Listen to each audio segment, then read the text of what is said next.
You are now tuned in to DAR Sports Media. It's another Hoops edition.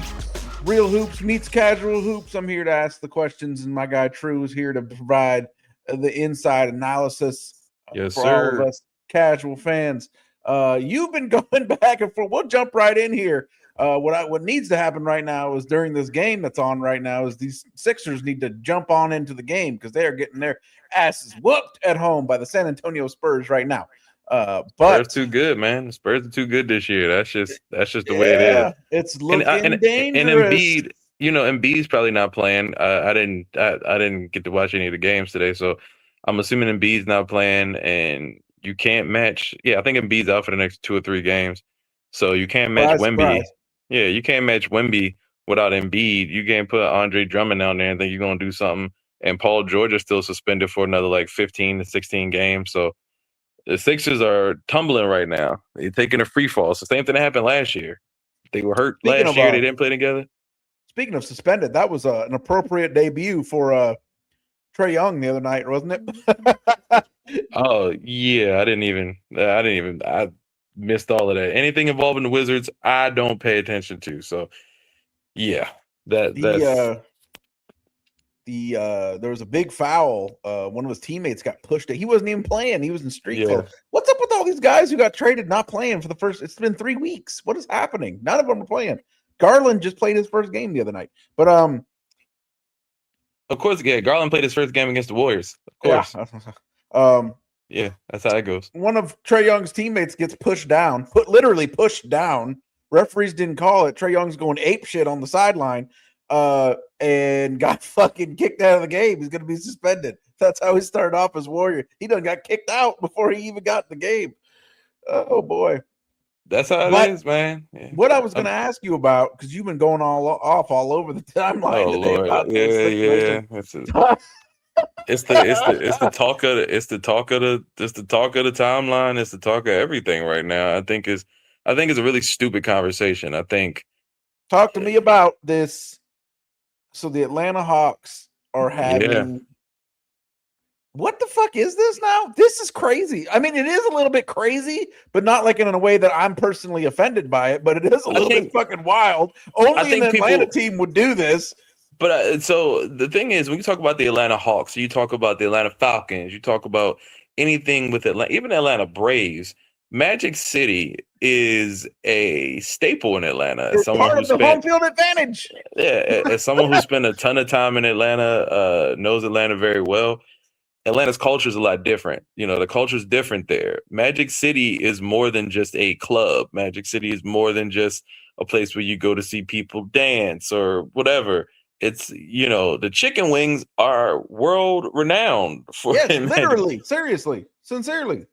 And I'll be honest, you can go on Uber Eats and DoorDash right now if you're in Atlanta and order from Magic City. So for all this like respectability politics that people are doing right now, and like, oh, it's this, and I'm not gonna go too deep into it because this is a basketball podcast, but there are people who have certain beliefs and people being very conservative about something that's it's not about those type of issues. Like Al Horford, who I mean, hold on. Let me lay out what the fuck is even happening, because somehow some people might not even know still. They don't know. This is on NBA.com, by the way. Mm-hmm. Hawks to celebrate Atlanta's iconic cultural institution. That's a great way to describe the club. During the team's Magic City Monday game against the Orlando Magic on Monday, March 16th. For anyone who the Atlanta Hawks today announced a special one-night collaboration to celebrate the city's iconic cultural institution, Magic City, during the team's home game against Orlando on Monday, March 16th. Magic City, for anybody who doesn't know, somehow, some way, is probably the number one. I'd say that. Probably the number one gentleman's establishment in America. Yeah, in terms of popularity and like namesake, it would probably, unless you say like King of Diamonds or something like that, also, which is like a Miami thing. But yeah, I know Miami has some prolific stuff. Las Vegas has some prolific stuff. Vegas as well. Los Angeles has some prolific stuff. New Orleans has some prolific stuff. But as far as name value, Magic City is probably the most famous strip club that there is, and both like just from a cultural significant standpoint, but also like we're not joking. This isn't like one of those things. It's like, oh, I go to Hooters for the wings, whatever. Like genuinely, they're also known for having like some of the best chicken wings in America as well, and several other facets of it. Musical influence, all kinds of stuff goes on It's the most through Magic referenced. City. Oh yeah, Magic City is the most referenced club, I would say, in rap music in general. It's just a staple of the culture, and it's literally just chicken wings and hoodies. That's what they're basically promoting. But I think people don't know that the Atlanta Hawks, one of the co-owners of the team, worked with Stars Network to complete a docuseries on Magic City. So this has been, and they've had partnership, private stuff that they've done and work with, and it's just like that's one of the clubs. Now I get it. There's a lot of, issues with that club, like any club you're going to go to. That's just the way it is. But I also think like when we go into this morality issue, I'm not a fan of that because we're talking about to complete the thought. There are multiple players, I believe, on the Magic, or a couple of players who are making a big stink of this. They have a nobody huge on problem Orlando. with this. There's nobody on Orlando. Okay, so let's be clear. But there are NBA players who have a big problem with this. Think that they shouldn't do it. They're engaged, some sort of morality thing. There's they're upset Al about Horford. They're being very outspoken about it. Al Horford, who plays for the Golden State Warriors, my Golden State Warriors. Al Horford, who is infamous for leaving his previous wife for the woman that he was cheating with. Well, that's not my business. That's not we talking about morality and then morals and we can't have a club be promoted with an NBA team. Luke Cornett, who plays for the San Antonio Spurs. There's a very strong religious element to some of these morale plays that I'm seeing. And I don't want to get too much into that because once again, this is a basketball podcast. We're not going into all that, but it's a very strong element of what's happening right now. And these are people saying, oh, this isn't good for kids. This isn't great for kids. Your children go to a basketball game where they can read FanDuel DraftKings right there on the side. Your kids can go to a game where you got a bunch of alcohol being promoted. The face of the league, one of the face of the league, LeBron James, be shaking his ass in Hennessy ads. So if we're talking about what kids could see and what kids are not supposed to see, you're not going to see a bunch of dancers at this game. You're not going to see that. It's not going to just chicken wings and hood. It's just an institution. And somebody's like, well, what if children ask, what's Magic City? You can tell them and they say, oh, can I go? No. And you move the fuck on. Like, do you not know how to parent your kid? Like, it's like, why? And it's like, oh, these stars are supposed to be, why do we keep looking to strangers and celebrities and athletes as role models? That's not how this works. Like, we have to break from this fucking thought of like, oh, you have to be a role model for like, no, they don't. No, they don't. They got Lou Williams lemon pepper wings. Lou Williams, one of the greatest six men that ever played the game of basketball, he is from Atlanta, I believe, a huge staple there. Your children can listen to music, watch violent movies, there's kids who watch horror films like The Terrifier. There's kids who love The Terrifier. Why did your child like The Terrifier? Why are you okay with that? This is where you draw the line. People have to stop these morality plays. I mean, Luke Cornett, I don't even understand where that comes from, because if you really want to get into, we want to protect women, the NBA says we want to protect women. Miles Bridges would not be on the team right now. Miles Bridges would not be on the team. He's a domestic abuser. There are people in the NBA being celebrated. Karl Malone is a fucking pedophile, and they celebrate him. Stop talking about morals over a club in Atlanta, a game that's not even probably going to be televised. You're not going to see shit. It's T.I. performing. They're giving out chicken wings and hoodies. That's where we draw the line. And there's a lot I'm not saying because this is a basketball podcast. But I will say straight up, when I see people in the culture, in this same culture being, why are we reducing our culture to chicken wings and hoodies and club culture. And it's like, y'all can please keep that bullet. Like, keep that shit over there. But like obviously the culture is much more than that. Our culture is rich, it's vast. Like Atlanta's culture is not everybody. Like you can't, the same things that happen in New York do happen in Atlanta, but it might not just be as, as popular there. But as from what I know, you can go to Starlets or Scarlets just like you can go to Magic City. You can go to King of Diamonds just like you can go to Magic City. Like if the Miami Heat did a King of Diamonds promotion, you're probably not going to hear people talk about it that much or be that mad about it because it fits the culture of Miami. It fits this is what Atlanta is. And I don't think people understand Atlanta people. This is what they love. This is a part of the Atlanta culture. Like there are several places you can go to Ponce de Leon Market. That's another part of the culture down there. That's not our culture in that way where it's like this is something that we go to, but it's like the culture is not limited. And it's also not doesn't just because it's not limited doesn't mean this doesn't include other things too. This is the culture. It's vast. It has a bunch of shit. Look, man, if we worried about kids so much, there's a shit ton of things we can worry about with children in this world. We need to keep children safe from a lot of things. I think a small promotion at a basketball game where kids aren't always the people there. You got Lil Boozy be on in the front row at every Hawks game, and he got some songs that you want to talk about things that kids shouldn't hear. People like they probably like your kids probably hear their parents cuss and fuss and say a whole bunch of shit you don't want your kids to supposedly hear. Like it's just silly. And there's one way you could avoid your child running into this. It's not go to the fucking game. It's really simple. If you don't support it, cool. Don't support with your wallet. Don't go to this game. Sell them tickets. Luke Cornett is entitled to his opinion. He's entitled to his thoughts, and like anybody, you're entitled to that. But you're imposing your will on people who are literally just like, it's like, that's what the partnerships with this brand, the partnerships with these problematic people, and like, none of that matters. Like you would never speak out about that. And that's why I take, fuck Luke Cornett for that. Fuck Luke Cornett. Like you could be on a team next to domestic abusers and pedophiles and fucking rapists, and it's totally fine.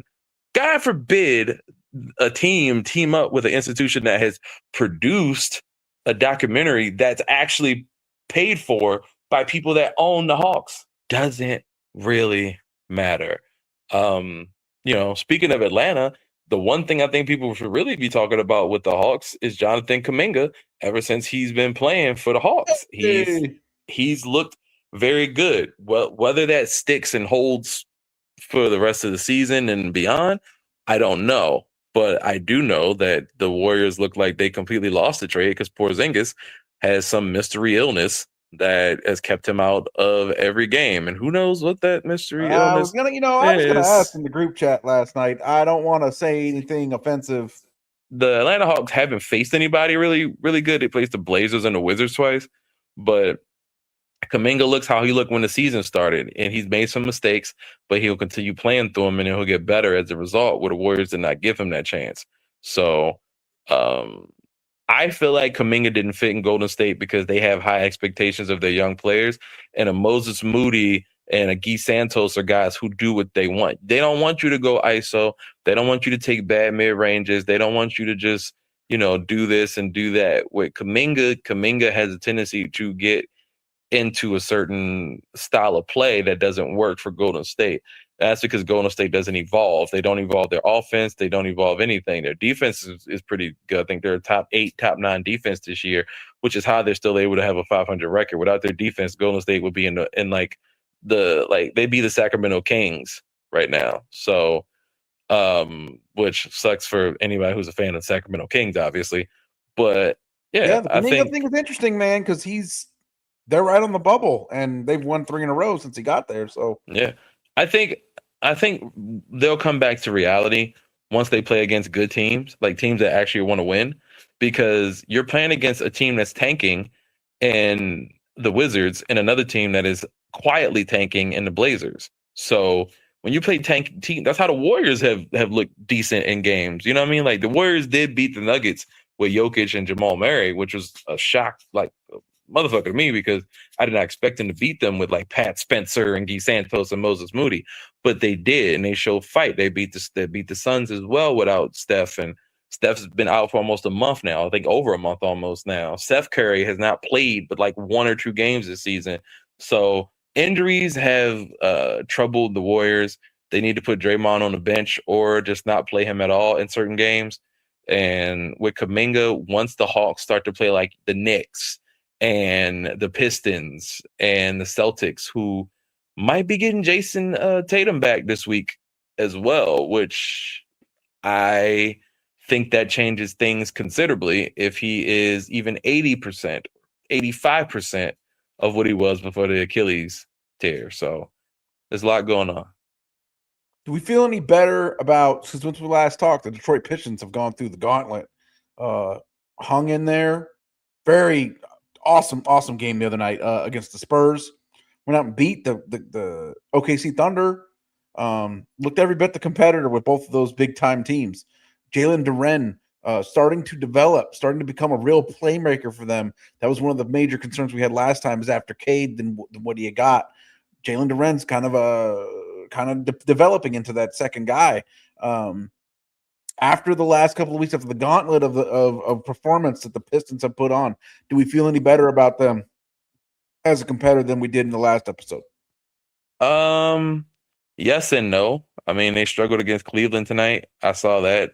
I didn't look at the final score, but Cade Cunningham only had 8 points when I last looked at the score. It was like 99 to 107. So I don't trust the Pistons that much. I think they have to show me something in these last 20 some games. You know, I think you got to show, like, you win against certain teams. I think they beat the Thunder, but like the Thunder didn't have SGA. They don't have Jalen Williams. They lost to a couple teams. SGA in his return game the other night against the Nuggets. Oh my fucking God. He was fucking incredible. He's great. He's probably going to win another MVP. And should. And I want people also, I want this Jokic thing to stop. The Denver Nuggets are like 4th or 5th right now. I think they're tied for 5th. And it's like, listen, man, Jokic is great. Arguably the best player in the league. He doesn't play a lick of defense, but he is on offense one of the greatest offensive engines we've ever witnessed. That's amazing. Takes nothing away from Jokic. He's an amazing player, but he's not MVP every year just because he puts up a triple-double. Like, we can't do that. You know what I'm saying? Like if we look at all the MVPs of the last however many years, right? I go back to 2010 and 2009, 2010. 2009, LeBron James, number 1 seed in the East, MVP. 2010, number 1 seed in the East, MVP. 2011, Derrick Rose, number 1 seed in the East, MVP, 62 wins. 2018, James Harden wins MVP, number 1 seed. All these MVPs that are winning, I think Giannis won the next year. He was like number 1, number 2 seed. In 2020, I think he won again. He's number 1, number 2 seed. Like, this is how it usually goes. Jokic has never won an MVP when he was like a top 2 seed. He's only won it like 3rd seed, 4th seed, 6th seed. Like, why are we changing these dimensions for him to allow him to become an MVP? Like, I don't like that. And I think SGA, although the Thunder are not going to beat their record from last year, they're still going to probably win about 61 to 62 games. And after winning 68 games and winning the championship, that is still deserving of an MVP. You're not unanimous MVP. You're not the faraway runner. And if Cade could have showed up in a lot of these games, I think Cade could have ran away with it. Yeah. Their record is not that much worse than OKC. They're like right next to OKC. And you could say out of the 3 teams, like, he's doing the most to drive that win-loss record for the team. I will say SGA probably is going to get it just because Jalen Williams has missed a considerable amount of the season, and Chet has been dog shit at multiple times this year. So SGA is doing a lot of carrying, and he only missed like 6 or 7 games this year, but I think 7 or 8, whatever. So his availability matters. I think Wemby should also be in the conversation because Wemby is sitting right there as the defensive player of the year by most metrics. So Wemby, the Spurs are like 2 games behind the OKC. who would have expected OKC to only be 2 games in front of the Spurs? The Spurs have won like 13 out of their last 14.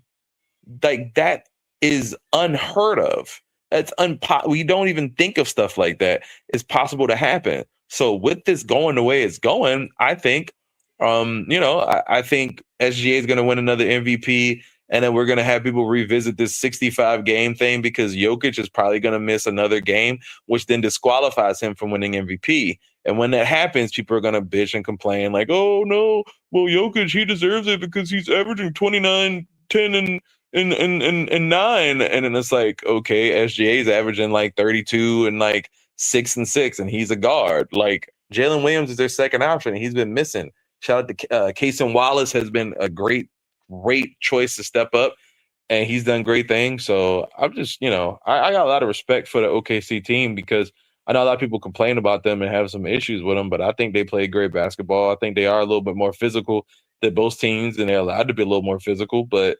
Lou Dort is a dirty player, and he was very dirty against Jokic in that game and tripping him up and stuff.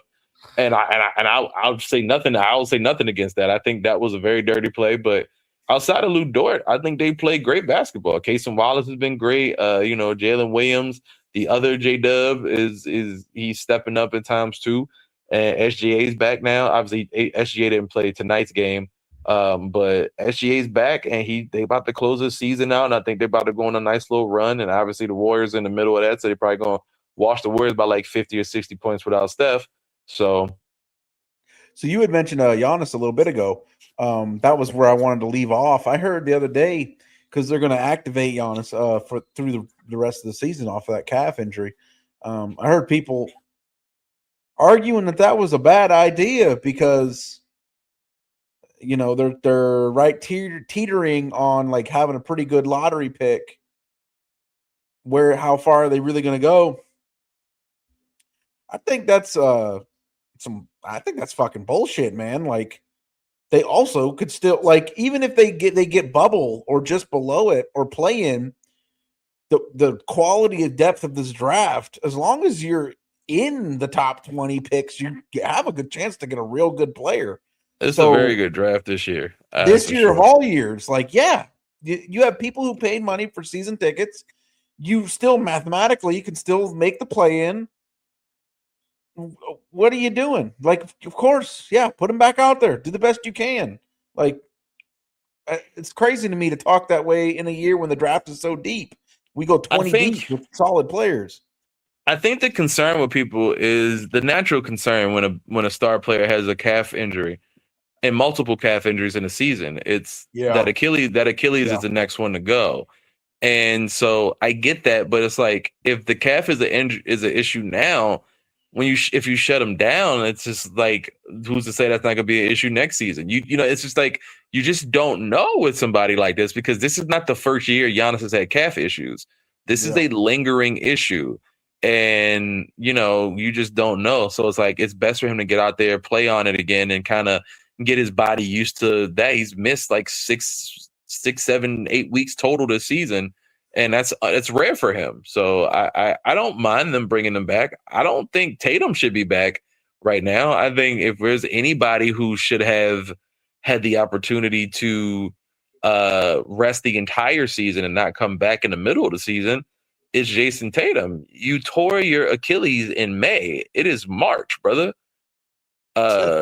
Mostly, like, I get he got the surgery when it was like better for him to do it, and it increases time. And I have heard people say you can come back after 9 months from an Achilles injury, 10 months, and he's at that 10-month mark. But I wouldn't risk it. The Celtics are looking like a very good team. I guess she's coming back now because they want to ramp him up for playoffs and hope he's healthy. But it's like, what if you have more complications? You know what I mean? Like, prime example, man. KD tore his Achilles, came back, and then had hamstring issues for like 2 or 3 straight years and missed a chunk of games, and he's healthy now, but how long before that happens? I think, especially with Tatum, he's getting up there a little bit. He's been playing in the league for 7, 8 years, almost 9 years now. So, coming back from Achilles tear, no matter how young or old you are, you're not going to be fully the same. You know, modern medicine can do what it does, but you're still going to have some struggles, and that body changes. And I am concerned about Tatum coming back so fast. I could see if it was like the last 2 to 3 weeks of the season, maybe like late March, early April, you want to get him in, but like a whole month prior to that, I think it's a bit too soon. I think maybe, and it's like maybe they're going to give him like 10, 15 minutes at a time. And honestly, that might be the thing that gets the Celtics a championship, or at least gets them to the finals against like an OKC or something, because who in the East is beating this version of the Celtics that without Jason Tatum have like won 40 games? Yeah. Like we did not expect this. They are on a trajectory to win like 54 to 53, 55 without Jason Tatum the entire season. So if you bring Tatum back, and you can bring Tatum off the bench if you want, and that gives them something that you've never seen. You've never seen them have that. So, you know, and then the Celtics have Vucevic off the bench now, and sometimes he starts. You know, Neemias is their main big, and he's been great. Like the Celtics look like a team that could easily win the Eastern Conference if they're fully healthy, and Tatum's back. Like that's the missing piece, and they have some good pieces around. So, all I know is the Warriors ain't doing shit. So that's the pain for me. Steph is out another 5 games. Runner's knee is an old man's injury. Runner's knee is an old man's injury. Same way what's the sciatica? I forgot how to pronounce sciatica. Sciatica. Yeah, that shit. It's an old man injury. And all the old men have had it this year. LeBron's had it, Steph Curry's had it, Al Horford's had it. Runner's knees, Steph, all he does is run around. Steph spends the entire game running around, you know, off the ball movement. I'm surprised he didn't get it sooner than this, you know, and he's had knee injury problems, and the amount of wear and tear on his body, despite him being, you know, in pretty good shape for his age, it still doesn't make a difference. So I'm a little disappointed with the Warriors. They got Porzingis. He's like never going to play. And then Steph's probably going to get shut down. If Steph's not able to play when he gets to like March 17th, March 18th, you might as well just shut him down for the rest of the season until you get to the play-in. And then maybe the last week before the play-in, you bring him back. Okay, well, if that happens, who are they playing? Are they going to beat the Spurs? Are they going to beat the Nuggets? Fuck no. No. Well, I'll be honest. Beat the Thunder? No. Steph did give the Spurs like two almost 50 pieces, and they won on the road. But that's also a team that had Jimmy Butler.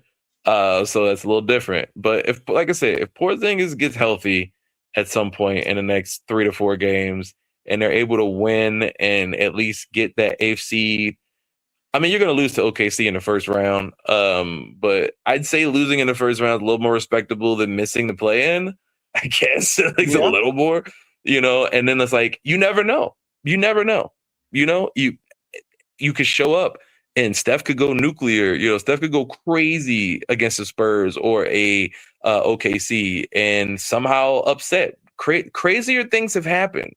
We watched Dirk Nowitzki in the 67-win Mavs lose to a We Believe Warriors. We've seen that. We've seen the Memphis Grizzlies beat the Spurs when the Spurs was like number 1 and the Grizzlies were 8.